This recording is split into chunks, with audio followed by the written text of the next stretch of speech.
Quand on arrive du sud du Poitou et qu'on arrive donc par la route de La Roche-Posay, vous rentrez dans Preuilly et avant de traverser le pont, vous avez cette vue sur l'abbatiale, l'école, le château et toutes les grandes maisons bourgeoises de Preuilly. La vue avec la Claise qui passe en dessous, ça a ce côté vraiment pittoresque. Carte postale, France éternelle, c'est vraiment...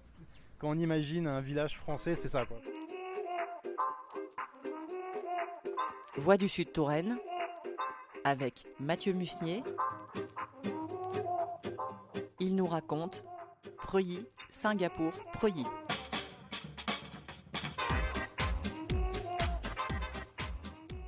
Alors, je suis né en 83 à Châtellerault. Effectivement, j'ai habité à Preuilly jusqu'en 91. On habitait dans une maison qui était dans la Grande Rue. Papa était pharmacien. Et ça, c'était la maison de mon grand-père, en fait. Et donc ça, c'est la maison de famille depuis 200 ans. Je crois qu'on fête les 200 ans de la maison dans la famille l'année prochaine. Et il y a des souvenirs de famille très vieux parce que mes oncles et tantes, donc les grands frères et sœurs de mon père, ont passé la Seconde Guerre mondiale ici. Et ils me disent que quand ils viennent ici, quand ils dorment la nuit, ils entendent encore le bruit des avions qui rasaient les toits, qui allaient tirer sur la colonne allemande qui rentrait par la route de La Roche-Posay. Donc donc pour moi, c'était la maison de mon grand-père. Et pour parler les histoires de succession, la maison nous est revenue. Et ici, c'était la maison de vacances, la maison de week-end. C'était la maison du repas de Pâques où on cachait les chocolats dans le jardin. C'était ça, la maison. C'est vrai que c'est une maison qui a joué un jeu quand même assez important dans le retour en France. Parce que c'était avoir un cadre de vie comme ça, avoir de la place et avoir la chance d'avoir une maison comme ça, ça changeait des petits appartements singapouriens. Voilà. J'habitais à Preuilly jusqu'à mes 8 ans. Ensuite, on est parti pas très loin, de l'autre côté de la Brenne, à Buzancais. Et on revenait à Preuilly très souvent les week-ends et les vacances. Début de mes études supérieures à Tours. Et ensuite, je suis parti en école de commerce à Cergy-Pontoise. Pendant mes études, je suis parti 1 an à Moscou. Je suis parti juste après Moscou parce que j'aimais vraiment le froid. Je suis parti au Canada. Et après le Canada, je suis rentré à Paris. Et à cette époque-là, j'avais fait une partie de mes études sur l'industrie du luxe. C'était quelque chose qui m'intéressait à l'époque. Je pense que pour un gars de la campagne qui a été élevé avec des valeurs très simples, très classiques, pas traditionnelles, on va dire très classiques, avec une touche de protestantisme, hein, parce que maman est protestante, donc toute la moitié de ma famille est protestante, donc il y a quand même la sobriété, la simplicité, c'est quand même des choses qui sont un peu inhérentes dans notre famille. Arrivé à Paris comme ça, et par le jeu des hasards, je suis retrouvé ami avec des gens qui faisaient partie de ce milieu-là, des fils et des filles de gens qui travaillaient chez Chanel, chez Cartier, etc. Et donc on a commencé par faire des petits travaux d'études sur ces sujets-là, et sur les produits, et de fil en aiguille, j'ai écrit mon mémoire de fin d'études sur un point de distribution de l'industrie du luxe, et quand j'ai été diplômé, ça a intéressé les entreprises du luxe, donc je suis parti travailler là-dedans. Et j'ai fait ça à Paris pendant 4 ans. Et au bout des 4 années, j'ai eu l'opportunité que j'ai un peu forcée de partir vivre à Singapour. J'étais voir ma responsable dans l'entreprise pour laquelle je travaillais en disant j'ai envie d'évoluer. Et elle m'a dit où est-ce que tu veux aller? Et la première destination qui est sortie de ma bouche, c'était Singapour.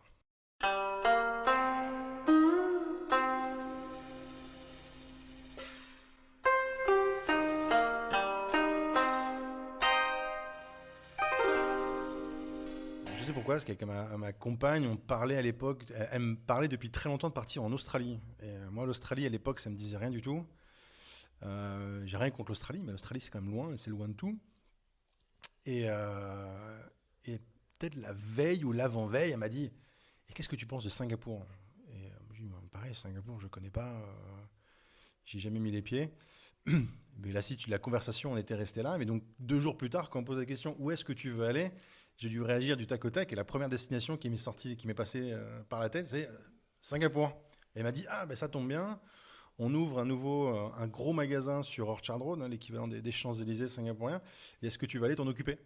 Je dis « Bah, ok, on y va. » Et donc, j'étais voir ma compagne au déjeuner en disant « Bon, je me suis un peu engagé pour nous deux, mais on part à Singapour dans 2 mois.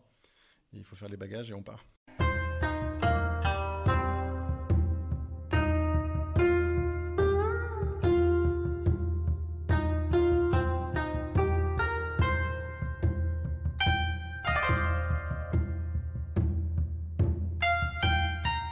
magasins à Singapour. Je gérais une équipe d'une vingtaine de personnes. Et voilà, donc j'ai géré tout ce qui était inhérent à ce poste-là, donc la gestion des contrats des baux avec les propriétaires, parce qu'à Singapour, tout Singapour est détenu par des fonds d'investissement immobilier, hein, il n'y a pas de propriétaire individuel, donc les gestions de contrats, puis après les gestions de ressources humaines, les gestions des ventes, on est un peu PDG d'une PME, parce qu'on a beaucoup de chiffres d'affaires en responsabilité, des assez grosses équipes, sur des plages horaires qui sont très étendues, parce que les magasins à Singapour ne ferment quasiment jamais, hein, c'est 10h, 22h tous les jours, 7 jours par semaine. Donc on est un peu toujours sur la brèche, il n'y a pas de week-end, il n'y a pas de vacances. Donc voilà. Donc j'ai fait ça pendant un petit moment. Et un jour, c'est une histoire, c'était assez marrant, j'organisais une soirée pour le lancement d'un produit. Donc j'avais des journalistes, j'avais des clients, j'avais le traiteur, j'avais plein de monde à gérer, dans un tout petit espace qui était très serré, bien avant le Covid. Et une grosse main qui me tape sur l'épaule et quelqu'un qui me tend une carte de crédit et qui me dit « Mathieu, je veux juste savoir qu'on pense à toi ». D'un ton, c'est un peu mystérieux. Donc je mets la carte de visite dans ma poche et j'y fais pas du tout attention. Et le soir, en rentrant, donc je fais mes poches, je prends mes notes sur toutes les cartes de visite qu'on m'a passées cette soirée-là. Et donc je vois cette carte-là et je vois que la carte est estampillée Leica. Et moi, dans ma famille, il y a pas mal de gens qui sont fans de photos. Mon père faisait beaucoup de photos quand on était petit. J'ai un oncle qui est photographe. Donc j'ai toujours eu des photographes pas très loin. Et donc Leica, c'est toujours un nom qui a une connotation un peu mystique. Et donc j'ai vu cette carte. Leica, c'est quand même intéressant. C'est quand même pas n'importe quoi. Mais c'était en 2010. Et en 2010, Leica, c'est la période où Leica a frôlé la banqueroute. Leica a eu des très hauts et des très bas. Et en 2010, la boîte était vraiment en très très bas. Donc je regardais un peu les nouvelles, puis c'était compliqué. Il y avait différentes marques, le groupe était divisé. Je me suis dit, bon, c'est intéressant, mais on verra bien. Et j'y pense pas. Et quelques mois plus tard, je reçois un email de ce monsieur-là qui dit, bon, Mathieu, je veux que tu saches que Leica vient de reprendre la possession de la filiale de toute l'Asie et on aimerait que tu nous rejoignes pour t'occuper des ventes. Est-ce que ça t'intéresse ? J'ai dû hésiter à peu près 30 secondes. Très vite, je me suis occupé des magasins et des revendeurs en Malaisie, en Philippines, en Indonésie. Et après, j'ai commencé à gérer des contrats de distribution régionaux. J'ai nommé des nouveaux distributeurs en Thaïlande, par exemple. Donc je voyageais beaucoup, je me déplaçais beaucoup dans ces pays-là. Et voilà. Et à la fin, j'étais responsable des ventes pour Leica, pour l'Asie du Sud-Est, avec plein d'équipes, plein de territoires, beaucoup d'avions, pour une boîte un produit absolument magique. Et j'ai fait ça pendant 4-5 ans. Et donc après ces quelques années chez Leica, un ami m'appelle, et cet ami il dirigeait la filiale Asie d'une très belle entreprise française, mais qui s'était lancée en Asie un peu par opportunité, mais sans réel plan de développement, alors qu'ils étaient très puissants en France. Et il avait fait 2-3 ans, ça se passait bien, mais il était très parti, il avait une autre opportunité et il partait. Et donc un jour, il m'appelle et il me dit « Mathieu, je quitte la maison du whisky », pour ceux qui connaissent. Je quitte la maison du whisky, et je veux recommander quelques personnes pour prendre ma place, juste pour raccourcir le process de recrutement. Est-ce que ça t'intéresse? Est-ce que tu veux que je mette mon nom? C'est moi qui ai eu le poste. Et donc je me suis retrouvé en charge de la maison du whisky pour Singapour et pour l'Asie à 29 ans, 30 ans. Donc avec quelques millions d'euros de chiffre d'affaires à gérer, une équipe. Là, vraiment responsable de succursale complet. Et donc une nouvelle mission qui commençait. J'avais un catalogue d'un millier de références que je devais acheter aux quatre coins de la planète, faire venir à Singapour, passer tout le côté administratif, douanier, logistique, etc. Et ensuite, je distribuais ça à peu près 300 établissements sur Singapour, beaucoup de restaurants étoilés, beaucoup d'hôtels. À Singapour, il y a 70 hôtels 4 et 5 étoiles, donc ça donne une taille de marché assez importante pour des produits premium. Et ensuite, on a commencé à attaquer les autres pays. Donc, j'avais des contrats d'importation, pareil. Et c'est là où ma compétence dans la région était utile parce que Je vendais beaucoup en Indonésie, en Malaisie, en Thaïlande, au Cambodge, au Vietnam, en Australie, en Corée, un peu partout. Quand vous êtes un producteur de bonne tequila ou de bon mezcal ou de bon cognac, vous êtes généralement une petite maison dans votre pays d'origine. Et l'accès au marché, c'est la clé. Vous n'avez pas du tout les moyens d'aller prospecter, d'aller passer 6 mois sur la route, prendre les billets d'avion, les hôtels, les échantillons, etc. C'est des missions de prospection qui sont hors de prix et hors d'atteinte souvent pour des petites maisons. Donc ces maisons-là se reposent sur des distributeurs qui ont des portefeuilles. Mais donc vous êtes responsable vis-à-vis de ces maisons-là pour le succès de leurs produits. Ce qui est une relation beaucoup plus proche et humaine que si vous êtes juste un grossiste pour une énorme marque. Vous avez des relations qui sont très proches et très fortes. Et vous parlez toujours avec des gens qui sont passionnés. Vous parlez très peu avec des commerciaux ou des gens du monde de l'entreprise. En fait, vous parlez beaucoup avec des producteurs. Et donc, vous retrouvez parler avec un producteur de bourbon du Kentucky, un producteur de tequila et de mezcal du Mexique, un producteur de gin en Finlande, un producteur de whisky en Irlande qui a un rôle absolument stratégique à relancer complètement l'industrie du whisky. Et il s'appuie sur vous pour son succès en Asie. Et en bout de chaîne, vous appuyez, vous parlez avec quelqu'un qui a 5 restaurants en Indonésie, qui a des contraintes technico-légales très fortes, mais qui, pareil, lui, il a des centaines d'employés, il a une entreprise à faire tourner, et des fois, le gouvernement dit plus d'importation pendant 6 mois. Et donc vous avez vos clients en bout de ligne qui ont des challenges. Donc c'était extrêmement humain, extrêmement vertical du producteur jusqu'au client final. Et nous, on avait un rôle extrêmement central là-dedans. C'était absolument passionnant.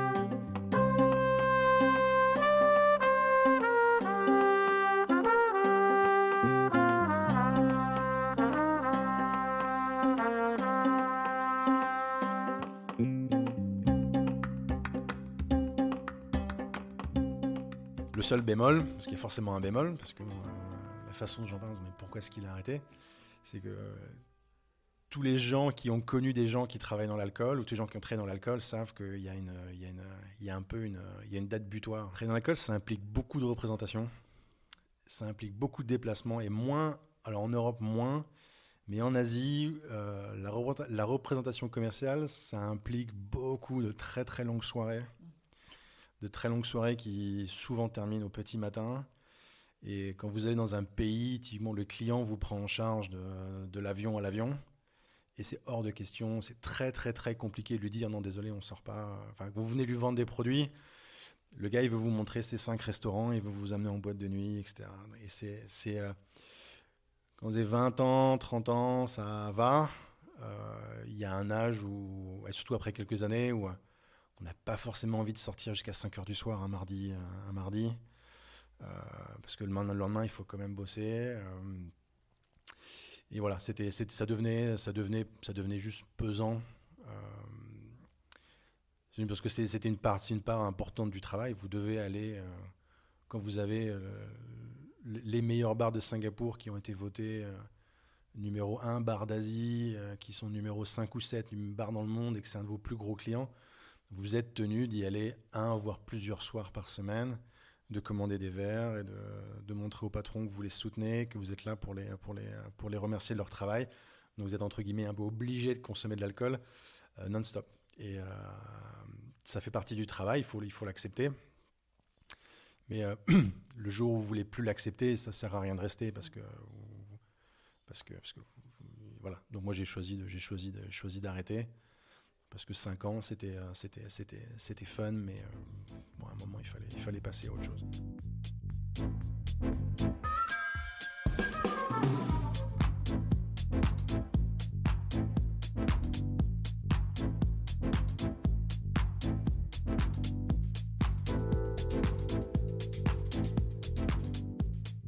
Je pense que ça arrivait un peu au stade où soit je rendais mon passeport et je devenais singapourien, soit je rentrais en France. Ouais. C'était un peu le next step. Et c'était hors de question de rendre mon passeport. Devenir résident permanent à Singapour, c'était extrêmement compliqué. Pour des gens dans le commerce, c'est quasiment impossible, j'ai envie de dire. Ou alors faire des niveaux de revenus extrêmement, extrêmement élevés. Et puis il y a une raison personnelle. J'avais envie que mon fils quand même vive en France, qu'il est né à Singapour. Mon père a une santé très fragile, avec des problèmes assez importants ces 10 dernières années. Je voulais pas un jour que ma mère m'appelle en disant papa est parti, j'étais pas là. J'ai pas pu passer quelques années au moins avec lui. On s'est bien amusé pendant 10 ans, on a eu beaucoup de responsabilités, on a beaucoup appris, beaucoup fait, beaucoup voyagé, beaucoup vécu. Mais là, il faut être sérieux un petit peu pendant un moment. Il est temps de passer à quelque chose de plus terre à terre et de construire pour l'avenir. Je me suis marié juste avant de partir en Asie avec une femme française, enfin en France. Et la vie, typiquement la vie singapourienne, nous a lentement mais sûrement séparés. Je pense que c'était trop de sacrifices, trop de déplacements, trop de voyages. Trop le nez dans le guidon pendant des années, à essayer de joindre les deux bouts parfois, trop de tout en fait. C'était trop, jamais un moment de répit, un moment de calme. Donc voilà, et donc on a eu notre fils juste quand on est arrivé à Singapour, mais malheureusement notre relation s'est terminée en 2017. Donc le fiston avait 6 ans. Et j'ai rencontré Sian, donc ma compagne actuelle, 2 ans plus tard. On s'est rencontrés par le travail, on s'est rapprochés grâce au travail. Forcément, on s'est trouvé énormément d'affinités personnelles et professionnelles communes. Même si moi, ma passion est beaucoup plus dirigée vers les spiritueux, elle est une accro à la gastronomie. Elle passe ses journées à lire des recettes, à lire des ouvertures de restaurants, des reviews de restaurants. C'est un truc qui la fascine depuis toujours. Et à tel point qu'elle écrivait déjà quand elle était cuisinière. Qu'elle était cuisinière pendant 5-6 ans. Qu'ensuite, quand elle est partie en agence de presse, elle continue d'écrire à son compte, à l'époque des blogs. Et qu'ensuite, les réseaux sociaux sont développés. Elle était un peu là au début. Et que, voilà, que sa voix à Singapour et plus a commencé à porter. Et comme ça qu'elle est devenue journaliste gastronomique et qu'elle a été sélectionnée par les World 50 Best pour être le Taste Hunter de là-bas. Et que maintenant, elle est le Taste Hunter des World 50 Best pour la France. Et moi, je lui ai dit, écoute, ça fait pas longtemps qu'on est ensemble, qu'on se connaît, mais moi, il faut que tu saches que l'idée de rentrer en France je commence à sentir l'appel du pays. Et je lui ai dit, écoute, moi, je vais rentrer en France et j'ai bien l'intention de me trouver un petit hôtel ou un petit restaurant et d'aller me réinstaller à la campagne. Voilà. Je viens du fin fond de la Loire-Vallée. Elle savait très bien ce que c'était parce qu'elle avait déjà goûté tous les vins. Ah oui, Chinon, elle savait très bien de quoi je parlais. Et elle a dit, mais c'est incroyable, moi, c'est mon rêve depuis toute petite d'avoir un petit bed and breakfast à la campagne, depuis l'époque où je vis en Australie, où j'en faisais souvent, etc. On dit, bon, c'est marrant. Mais t'es quand même une bonne citadine, t'as toujours grandi à Singapour, t'as fait les très hautes études à Singapour, ensuite t'as été à Sydney, t'es quand même une fille de la ville. Moi je te parle d'aller vivre dans un bled de 1000 habitants, au fin fond de la Loire. Donc, il faut quand même que tu saches où tu mets les pieds. Je lui dis, donc cet été, on va prendre tous nos soldes de vacances de l'année, et tu vas venir passer 1 mois en France, et puis tu vas voir, puis la vie française, tu parles pas la langue, il faut que tu vois au-delà de l'aspect carte postale, c'est génial, je suis en France, de ce que c'est la vie ici.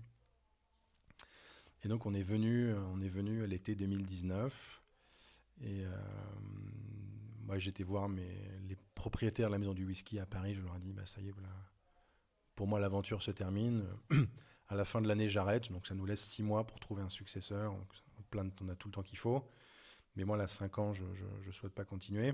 Je vais rentrer vivre en France. Et on est revenu ici et on fait beaucoup de brainstorm sur quel allait devenir notre projet. Puisque c'était beaucoup d'idées, mais beaucoup d'idées, mais il n'y avait pas un fil conducteur. Il n'y avait pas une clé de voûte dans le projet qui connectait tout ce qu'on avait envie de faire, qui est euh, des, euh, des tables d'hôtes, des gîtes, des dîners ponctuels, des événements, un festival, plein de choses. Mais il manquait une clé de voûte. Vraiment un lieu depuis lequel on pourrait organiser tout ça. Parce que forcément, on revient ici, mais on n'a pas du tout envie de faire table rase du passé et de couper le pont avec notre histoire. Dire que moi, j'ai très envie de faire venir des producteurs de spiritueux ici. J'ai, avec Sian, surtout elle, a beaucoup de contacts avec des chefs et des sommeliers de restaurants étoilés qui, depuis qu'ils savent qu'on est parti en Loire, ont très envie de venir parce que ils nous disent tous, on a tous fait la Bourgogne et le Bordelais. Mais la Loire, on n'y a pas été parce que c'est compliqué, c'est morcelé, c'est compliqué pour visiter, c'est plus compliqué pour visiter les domaines. En plus, c'est très étendu, donc voilà, on n'a pas fait. On dit, bah, si vous êtes en Loire, bah, je vais venir et puis vous allez me faire visiter. Et puis voilà, donc c'est cool. Bah, donc tu viens, moi je te fais faire un dîner. Et puis on sera génial pour les gens de la région de goûter la cuisine du super chef singapourien qui a 2 étoiles, qui est un taré des oignons des Cévennes.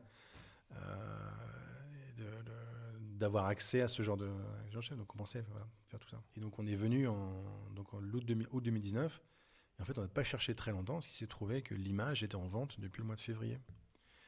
Et donc l'image à Preuilly, il y a eu une hostellerie de l'image à Preuilly depuis presque 350 ans. C'est très très vieux. Mais jusqu'à la fin du 19e, l'hôtel était plus haut dans le village, il était rue de l'Horloge. Et en 1883, l'hôtellerie de l'image s'est déplacée dans le lieu qui est le lieu actuel. Donc ça fait 135 ans que l'image est dans le lieu, là, sur la place des Halles de Preuilly.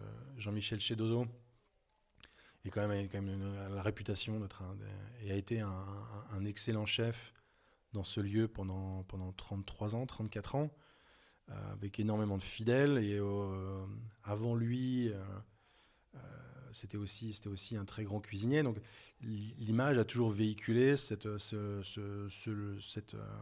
image justement de lieux occupés par des bons vivants, d'endroits où on se sent bien, où on mange bien, on se repose. Voilà. Donc ça collait parfaitement au projet.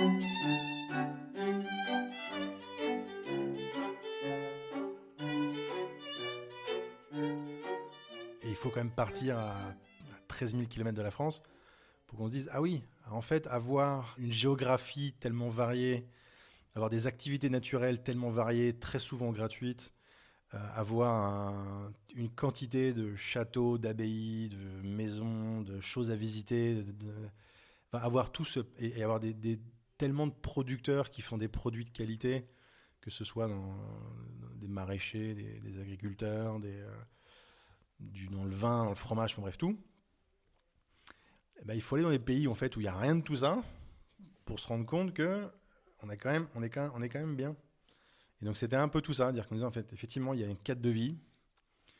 Dans la chance d'être dans une très grande maison en ville, donc un cadre de vie vraiment, vraiment sympa, mais avec un vrai terroir, un vrai patrimoine, avec des choses à faire, dans une situation, un endroit géographiquement où on est quand même, à Preuilly, on est quand même à la même distance de 3 préfectures, c'est-à-dire que on a la même distance de Tours, de Poitiers et de Châteauroux, donc vous êtes près de très grandes villes d'agglomération, accès à tout ce qu'il faut, que ce soit santé, éducation, shopping, il y a tout. Et vraiment au l'hypercentre de l'Europe, où vous pouvez être à Londres en 1 heure, à Paris en 1 heure. Enfin. Donc c'est dit, voilà, bah, banco, c'est dit, bon, Mathieu, il est pas complètement fou. Il a quand même réfléchi à son truc et effectivement, je veux dire, qu'est-ce qu'on fait à Singapour à travailler comme des comme des fous pour un salaire très important, mais pour payer des charges qui sont également importantes. Donc en fait, pour rien, pour un bilan nul. Alors qu'en fait, Mathieu, il a prévu de rentrer en France et de construire quelque chose, de valoriser le patrimoine d'un terroir qu'il passionne et qu'il aime parce que c'est chez lui, mais qui en même temps, on peut nous construire une aventure, un vrai projet de vie et faire quelque chose qui nous passionne et qui va nous, en retour, va nous permettre de vivre. On ne sera jamais milliardaire, de toute façon, c'est pas l'ambition, on n'a pas envie d'être riche, mais on sera chez nous, entouré des gens qui nous aiment. Voilà. La reprise de l'image n'a pas pu se faire, pour diverses raisons. Le Covid étant en fait un facteur aggravant, mais étant pas le facteur déclenchant. C'est un projet qu'on a tellement mûri et on est tellement convaincu du potentiel et de ce que ça représenterait pour ici qu'on a vraiment envie de le faire. Et on est d'autant plus rassurés et convaincus qu'on avait prévu dans un temps 3 ou 4 de faire des plans emportés depuis l'image. Parce qu'on se disait, bon, en semaine, l'image, il y a quand même peu de chances pour que la cuisine soit pleine et 100% occupée et que ce soit noir de monde. On disait, bon, il faudra quand même travailler, il faut quand même occuper les cuistots ou nous occuper nous. Et donc, on avait prévu un type un peu bistrot moderne pour la cuisine. Et on disait, il y a quand même d'autres cuisines qui nous passionnent, forcément la cuisine chinoise, mais la vraie cuisine chinoise, et les burgers. Alors je sais qu'il y a beaucoup de gens qui aiment les burgers, il y a beaucoup de gens qui aiment aller au McDo. Nous, on parle de vrai burger, c'est-à-dire on fait des pains briochés maison nous-mêmes, on choisit nos mélanges de viande qu'on hache nous-mêmes. Ça fait un petit moment qu'on travaille sur nos recettes de burgers. On les a essayées plusieurs samedis ici. Et en très très peu de temps, on a une petite bande d'accros à nos burgers. Ils nous disaient, bon, on ferait ça plus tard. Mais bon, vu qu'il n'y avait pas d'hôtel, il fallait quand même bien s'occuper. Et donc on a décidé de lancer la vente à emporter en premier. Et donc au 1er février, on s'est lancé avec Makan Kaki. Makan Kaki, ça veut dire en argot singapourien, ça veut dire compagnon de bouffe. Makan, c'est manger. Et Kaki, c'est des potes. C'est les potes. Donc souvent, quand vous allez à Singapour, les Singapouriens vous demandez, avant même de vous demander bonjour, la façon de dire bonjour, ça va, là-bas, c'est dire bonjour, t'as mangé. Donc vous allez, les gens vont dire en premier, ils vont dire bonjour, t'as mangé, un peu tout de suite. Et donc en anglais, c'est un argot local, en singlish, ils vont dire Makan, est-ce que t'as bouffé quoi. Voilà. Et Kaki, c'est les potes. Et Makan Kaki, c'est une expression parce que à Singapour, les gens sont toujours tellement dehors en train de manger que justement des Makan Kaki, c'est cet acte de se retrouver autour d'une table. Et vu que Singapour, géographiquement, c'est peu étendu, vous allez avoir des gens qui mangent ensemble le midi depuis qu'ils sont gamins. Et donc la vie va les amener complètement dans des sens. Mais vous allez tous les midis, vous allez voir des tables avec des gens qui mangent ensemble. Peut-être il y en a un qui est devenu banquier, l'autre est devenu avocat, l'autre est devenu prof, l'autre est au chômage, l'autre est à la retraite. Mais depuis qu'ils sont gamins, ils vont manger le même bol de nouilles dans le même restaurant. Et donc voilà, c'est cet acte de manger ensemble, de partager. Et voilà, pour nous, la nourriture, c'est quand même ça. C'est cet acte de partage et c'est ce vecteur que ça a de ramener les gens ensemble et de passer un bon moment. Et donc voilà, donc c'est ce qu'on essaie de promouvoir à travers de nos produits. Et donc on a lancé Makan Kaki le 1er février. On fait de la cuisine, ce qu'on appelle, j'ai toujours pas trouvé la bonne traduction française, mais ce qu'on appelle en anglais la comfort food, la cuisine de confort, ou plus de la cuisine réconfortante, qui est cette bonne cuisine maison qui fait du bien à l'estomac et à l'âme après une mauvaise journée ou après. Voilà. Donc on a tous des recettes de famille comme ça que nos mamans nous faisaient quand on était gamins après une sale journée, on rentrait de l'école et puis ils nous faisaient purée saucisse ou voilà. Et dans la cuisine chinoise, il y a l'équivalent et il y a des choses avec lesquelles surtout Sian a grandi, que moi j'ai découvert pendant mes 10 ans à Singapour que j'adore. Et donc on est ravis de proposer ici et qu'on arrive vraiment à reproduire extrêmement bien. Déjà parce qu'on a tous les produits nécessaires, ça c'est un autre point positif de l'Indre-et-Loire, c'est que pour ceux que ça intéresse, il y a 2 très bons magasins d'épicerie asiatique à Tours où vous pouvez trouver toute l'épicerie nécessaire pour faire la cuisine asiatique. Mais il y a même un point, je pense, sur lequel on est encore meilleur, c'est la qualité des produits. Parce qu'en Asie du Sud-Est, maintenant, les matières premières, vous allez tout trouver tout le temps, mais des qualités. Alors les produits sont tout le temps très jolis. Donc les tomates sont toujours parfaitement rondes, mais elles n'ont jamais de goût. Donc, les légumes sont tellement verts et tellement nickel. Vous pensez que c'est de la dinette, mais en fait, ils sont généralement pas très bons.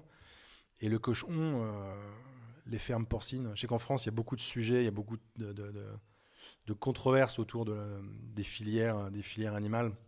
C'est vrai que le bien-être animal, c'est un sujet quand même où les gens sont quand même très sensibles aujourd'hui, nous les premiers. Vous voyez les fermes porcines en Indonésie, ça fait peur, hein, c'est un peu des films d'horreur, quoi. Et donc vous avez de la viande qui est de qualité franchement médiocre. Alors qu'ici, on a des bons légumes, on a des bons fruits, on a des produits laitiers forcément incroyables. Et niveau viande, on est vraiment servi. Donc on travaille beaucoup le porc, parce que le porc c'est comme la viande de prédilection dans la gastronomie chinoise. Et on s'éclate avec le Roi Rose de Touraine, qui fait quand même des très bons produits, qui tient très bien en cuisine et qui a cette balance viande gratte qualité qui fait à la fin que vous faites des viandes rôties ou mijotées qui se tiennent, qui sont juteuses, qui sont parfumées, mais en sachant aussi que vous mangez un animal qui a été respecté, qui a été traité correctement, qui a pas été bourré de médicaments parce que, etc. Et vous faites travailler un producteur local.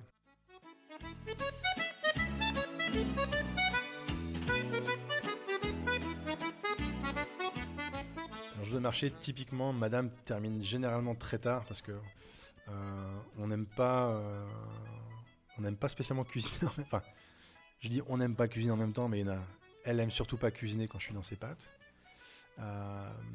Donc typiquement, moi je commence la veille, je lance des marinades, je prépare mes viandes, je portionne, je fais beaucoup de choses. Donc je termine vers 23h. Ensuite, madame prend le relais sur des produits qui doivent mijoter pendant toute la nuit. On a un plat de porc braisé par exemple, qui a toujours beaucoup de succès au marché, mais donc il faut lancer vers minuit pour qu'il soit prêt à 7h le matin. Donc les jours où on fait des petits pains à la viande, ce genre de choses, il y a toujours des raviolis à faire. Elle termine en général vers 2h du matin. Moi, je mets le réveil à 4-5 heures, dépendant de la quantité de travail que j'ai à faire. Je me lève, je démarre les fourneaux. Je lance la cuisson de certaines viandes, mettent très longtemps à cuire, donc je relance des choses, je lave les légumes, voilà. Et madame me rejoint à 6h, 6-7h. Et à 9h30, on est au marché jusqu'à 13h.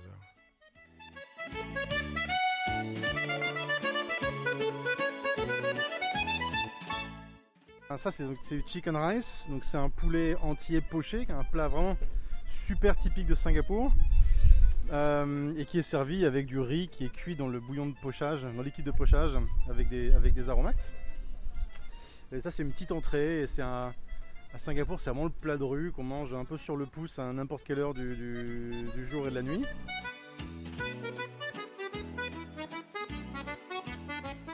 Et on a une crème de mangue aussi qui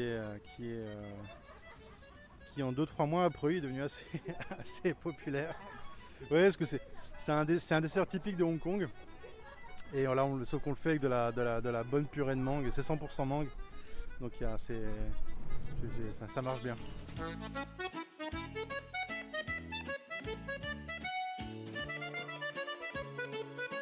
C'est vraiment chouette de voir les gens qui reviennent surtout. Parce que bon, vendre un plat une fois, c'est bien. Mais bon, si les gens ne reviennent pas. Alors je suis sûr que depuis le temps qu'on a fait, on en a fait tellement. Il y a des gens qui ont plus ou moins aimé, mais on a quand même beaucoup de gens qui sont revenus beaucoup de fois, donc on se dit que ce qu'on fait, c'est quand même pas mal. Et beaucoup de gens qui nous parlent de certains de nos plats en disant les raviolis typiquement. J'ai tellement de gens qui me disent mais ces raviolis ils sont extraordinaires. C'est ce plaisir-là qu'on voulait donner aux gens, quoi. Mon objectif, c'est que Preuilly a pendant très longtemps été une destination culinaire ou gastronomique, hein, sur le vocabulaire choisi. Peut-être un peu moins ces 2 dernières années. Même si Christophe Cadieux, quand même, lui, a bien tenu sa barque à la Claise. Mais donc, depuis que les frères Chedozo ont décidé d'arrêter, c'est vrai que ça a fait un trou à Preuilly. Et il faut que Preuilly continue d'être une destination gastronomique. Il faut que les gens, dans la région, on se dise pour dîner, c'est Preuilly. Preuilly vient de passer un cap très important où tous les notables et tous les commerçants s'étaient installés un peu en même temps au début des années 80, sont tous partis à la retraite. Et donc, il y a eu un renouveau générationnel. Donc l'épicier est jeune, le charcutier est jeune, la coiffeuse est jeune, le dentiste est jeune, les restaurateurs sont jeunes. Voilà, donc, il y a une boucle, il y a une page qui s'est tournée. Maintenant, on commence une nouvelle page pour Preuilly. Et donc, nous, le Covid, en mettant à part tous les aspects désastreux de cette épidémie, qui a mis en lumière la qualité de vie du terroir en France et à quel point on pouvait, et puis qui a démocratisé totalement le télétravail. On se dit que quand même, et on le voit, le marché immobilier marche plutôt très bien. La fibre optique qui va arriver là dans les 1 ou 2 ans, qui est en cours d'installation à Preuilly. Le fait d'être, on a déjà beaucoup de Parisiens qui habitent ici à mi-temps. Parce que si vous pouvez passer 4 jours dans votre grande maison à la campagne, vous pouvez télétravailler et être en 1 heure à Paris avec le TGV, vous pouvez vous faire une vie vraiment, vraiment sympa. Et vous manquez de rien. C'était Voix du Sud Touraine avec Mathieu Musnier, un podcast proposé par la communauté de communes Loche Sud Touraine, signé Anne-Claire Bulliard.